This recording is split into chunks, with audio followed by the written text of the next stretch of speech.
¿Qué tal, niñas y niños? Revisando nuevamente la evaluación intermedia de química, ¿cierto? Vamos a analizar, ¿cierto?, la página 40. Y dice, estamos ahora en la pregunta número 5. Dice, como muestra la imagen, cuando una manzana se expone al ambiente durante un tiempo determinado, se observa, dice, que se torna café. En relación con este fenómeno, ¿es correcto afirmar que la manzana ha experimentado un cambio? ¿De qué tipo? Veámoslo. Bien, aquí está la imagen. Se fijan que estaba blanquita y ahora, ¿cierto? Esa manzana al exponerse al ambiente, vamos a preguntar esto, ¿qué es lo que hay en el ambiente? Miren lo que voy a hacer acá, hay aire. ¿Y qué es lo que es eso? Es un oxígeno. ¿Y qué es lo que pasa? Se oxida. Se oxida. ¿Por qué? Porque en el ambiente hay aire y hay un O2 que significa cierto oxígeno. Por supuesto que habíamos dicho que el aire también tiene nitrógeno, ¿bien? Pero el nitrógeno solo sirve como un transporte. Pero después vamos a hablar sobre ese concepto que es muy importante en la industria, ¿no? Pero lo importante es que dentro del aire tenemos el elemento oxígeno, ¿no es cierto? Que en este caso oxidó a la manzana. ¿Esa oxidación es un cambio físico? Por supuesto que no, ¿no? En ningún caso. No hubo un cambio físico. La manzana sigue siendo manzana, por supuesto que sí. Bien, pero ahora tiene un elemento adicional, es decir, se adhirió moléculas de oxígeno que se oxidaron. Hubo un cambio ahí importante. Hubo un cambio de estado, cambió esa manzana, por ejemplo, no sé, se trituró, se comió, se deglutió, ¿se licuó? No, en ningún caso, ¿cierto? Ese cambio es reversible. ¿Podemos sacar esas moléculas de oxígeno que hicieron eso? Pareciera ser que no, ¿no? Lo que ocurrió fue un cambio irreversible, es decir, esa manzana, en términos estrictos, ¿cierto?, se está pudriendo. En este caso, ¿cierto?, al poner ese oxígeno, ese O2, como hemos dicho, ¿cierto? Estamos ingresando, ojo con ese tema, cuando se ingresan elementos químicos a un elemento cualquiera, lo que está produciendo es un cambio químico en él. Por tanto, ¿cierto? La respuesta es de irreversible porque es un cambio químico. Bien, bueno, también hay cambios químicos que son reversibles, pero eso no lo hemos visto. Bien, vamos a la pregunta número 6. Bien. Sigamos entonces con la pregunta número 6. Dice, una mezcla. Habíamos visto lo que es una mezcla, ¿no? Se caracteriza por, alternativa A, una interacción o la interacción exclusiva de sustancias puras. Una mezcla es eso, de sustancias puras. No, habíamos visto, ¿cierto?, que las mezclas son tanto heterogéneas como homogéneas. En este caso, la alternativa A, por supuesto, no es. ¿Representa un cambio químico de la materia? ¿Representa realmente un cambio químico? ¿Las mezclas de sustancias representan realmente un cambio químico? Pareciera ser, ¿ah? Sería una buena alternativa. ¿Poder observar los componentes de la mezcla? ¿Podemos observar los componentes de la mezcla? Pareciera ser que también. Acuérdense que en una mezcla podemos observar los componentes de ella, sí, siempre y cuando sean homogéneas. Pero cuando son heterogéneas, bien, ahí se pueden observar claramente, pero cuando son homogéneas es un poquito difícil poder observarlas. Entonces, esta tampoco tendría que ser, porque aquí tendría que cumplirse una condición, dado que si son homogéneas, es imposible ver cuál es la mezcla realmente que hay. Pero si son heterogéneas, ahí las podemos ver claramente, ¿no? Cuando habíamos dicho, cierto, agua y aceite, y había, cierto, el proceso de decantación. ¿Recuerdan eso? Bien, hasta el instante, la letra B. Vamos con la D. Está constituida la mezcla por sustancias que no interactúan entre sí. ¿Es realmente correcto eso? Una mezcla son sustancias que no interactúan entre sí. Por supuesto que están interactuando, están unidas. Una mezcla está unida a otra. Bien, en una mezcla cualquiera podemos encontrar, cierto, agua, aceite, las podemos mezclar claramente. Ahora, después de un proceso, por supuesto, eso se puede separar, pero están interactuando. Claro que sí. En este caso, ¿cierto? Una mezcla representa claramente un cambio químico, ¿no? En este caso, ¿cierto? La respuesta es B. Muy importante eso. Bien, veamos la número 7. ¿Qué tipo de clasificación de la materia representa el oro? Y lo muestra así, tal cual, oro. Bien, el símbolo químico del oro decía que el símbolo químico del oro es AU. Bien, ese es el símbolo químico. Es por eso que en unos videos anteriores mostré algo de lo que guarda relación con la tabla periódica, que es muy importante conocerla en su generalidad, no importando que se la sepan todas, pero sí los elementos más importantes, el cobre, el oro, el hidrógeno, el carbono, el oxígeno, la plata, el plomo, el potasio, el berilio, el helio, en fin, ¿cierto? Todos esos elementos que son comunes en nuestra naturaleza. Bien, ahora, el oro está representado así. Bien, dice, mezcla y sustancia pura. Por supuesto que no, es una sustancia pura. El oro es una sustancia pura, obvio. Mezcla y compuesto químico no es un compuesto químico, es un elemento químico. Bien, tenemos que tomar en cuenta que un compuesto químico es la unión de dos elementos o más. Bien, por lo tanto, ¿cierto? Es un elemento químico y no un compuesto. ¿Es una sustancia pura elemento químico? Claro que sí. Claro que sí. Esa es la C. Porque es una sustancia pura. Por cierto, me están hablando de solo oro. No me están hablando óxido de oro, ni que azufre combinado con oro. No, no, no, no, no, no. Me están hablando de solamente oro, que es un elemento químico. ¿Es un elemento químico? Claro. ¿Y es una sustancia pura? Claro. Bien. Y la D es sustancia pura, compuesto químico. Eso es muy raro. Bien, o es sustancia pura o es compuesto químico. Bien, una sustancia pura es un elemento químico. No pueden ser estas dos. Por tanto, la alternativa es la C. Bien, veamos la letra 8.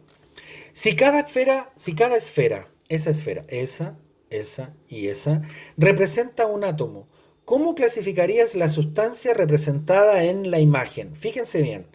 Bien, esto es un átomo más grande que ese. Por tanto, tengo dos iguales y uno distinto. ¿Se fijaron bien? Tengo dos iguales porque son exactamente iguales y tengo uno distinto. Bien, si cada esfera representa un átomo, este es un átomo, este es otro átomo y este es otro átomo, bien, ¿a qué símbolo le representa esto? Tengo dos de algo con algo más grande. Podría ser así, dos moléculas de hidrógeno con una de oxígeno, dos moléculas de hidrógeno, una, dos, con una de oxígeno, ahí está, puede ser A. Bien, si tomo en cuenta esto, solo por dar un ejemplo, veamos, ¿eso es un átomo? Por supuesto que no. Un átomo es una sustancia pura. Es un elemento químico, ¿bien? Si fuera átomo, sería, saco estos dos, y pongo solo ese, ¿bien? Ahí tengo una sustancia pura digo, que sería oxígeno. Si saco esto, ¿bien? Y saco eso, ahí tengo un átomo, ¿bien? Que sería ese que está ahí, ¿bien? Eso es un átomo. Es una molécula, y lo vamos a explicar acá, una molécula, ¿cierto? Y lo vamos a explicar al tiro, es esto, miren. Una molécula, en términos estrictos, es, por ejemplo, hidrógeno. Hidrógeno es una molécula, claro que sí. El oxígeno, ahí tenemos otra molécula. Bien, ¿sí? Toda la tabla periódica está compuesto de molécula, que es el elemento químico. Bien, por tanto, cierto, aquí hay tres. En este caso, esa no es ni átomo ni molécula. Podemos hablar en este caso que átomo y molécula podrían ser sinónimos. Bien, es un elemento químico. Recuerden lo que es un elemento químico. Un elemento químico es la tabla periódica, claramente, ¿no? ¿Cierto? Y ahí están los elementos puros, pero esto no es puro. Tenemos dos elementos, un oxígeno y dos de hidrógeno. ¿Es un compuesto químico? Por cierto que sí. Es un compuesto porque está compuesto de dos o más átomos. Bien, por tanto la alternativa es D. Vamos con la 9. Bien.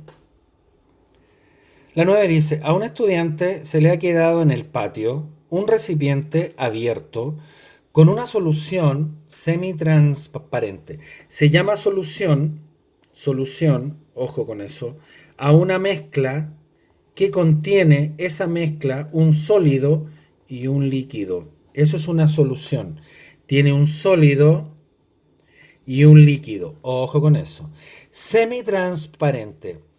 Cuando al día siguiente o al otro día va a ver el recipiente, en su interior solo hay un residuo blanco parecido a la sal, o sea, solo quedó lo sólido, lo líquido ya no existe. ¿Qué tipo de separación, cierto, de mezcla, podrías explicar eso? Bien, claramente, si tuvo líquido y el líquido ya no existe, ese líquido se evaporó. Bien, ese es el proceso que hemos visto, ¿cierto? Que se llama la evaporación. Bien, sigamos. Vamos viendo, ¿cierto? La pregunta 10 dice, ¿qué factores deben tomarse en cuenta al momento de escoger un método para separar una mezcla? Bien, A, el estado de agregación de la mezcla, es decir, cómo se agrega esa, es decir, cómo está constituida, cómo está agregada o mezclada. Bien, podría ser, sí. El tipo de mezcla y las propiedades de sus componentes, pareciera ser, ¿ah? ¿Qué tipo de mezcla es? Si es una separación, si es una mezcla, disculpen, homogénea, si es heterogénea, si es agua, cuáles son los componentes que ésta tiene, en fin, pareciera ser que es la B. Solo en el punto de fusión de los componentes de la mezcla, pues no lo hemos visto. No hemos ni siquiera visto qué es lo que es el punto de fusión de eso. Por tanto, la C no. Solo en el punto de ebullición de los componentes, pareciera ser que no, ¿no? ¿Cierto? No hemos visto ni fusión ni ebullición. Pero en este caso, ¿cierto? Para nuestros efectos, la alternativa, ¿cierto? Es la B. Bien, ahí está. Vamos a la última. Estamos haciendo la página 41 de lo que guarda relación, ¿cierto? Con eh, la preparación de la prueba de química. Bien, revisamos en este caso, ¿cierto? La pregunta 11 que dice, se tiene una mezcla líquida y homogénea. Bueno, ya lo hemos visto, ¿cierto? Esto ya sabemos que está compuesta de diferentes sustancias, ¿bien? Las que se desean separar. La combinación para separar líquidos y homogéneos de una mezcla tiene un nombre, ¿cierto?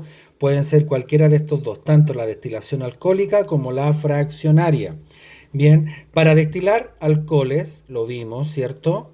Esto se hace así. El alcohol, lo vamos a explicar en forma muy rápida, se evapora a los 73,8 grados Celsius. Y esto también tiene agua, pero el agua se evapora a los 100 grados Celsius. Para poder destilar esto, se calienta el recipiente, ¿cierto? Se le pone fuego, oxígeno acá abajo para poder calentar esto a una temperatura más o menos de 73,8. De tal modo que esta mezcla homogénea, pues yo no sé por qué el alcohol también es líquido, ¿no?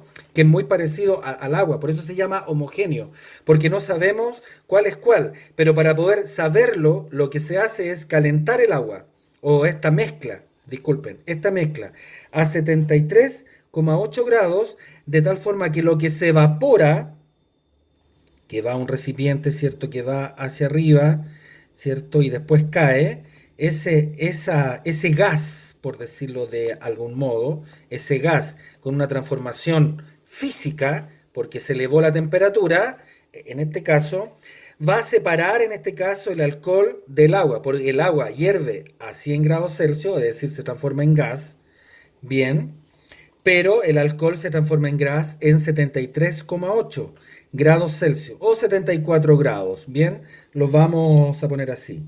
Bien, en ese caso va a elevar la temperatura y solo va a evaporar, ojo con esto, solo va a evaporar el alcohol separándolo del agua en unos tubitos, ¿cierto? Que van hacia arriba y luego va a, ¿cierto? A caer.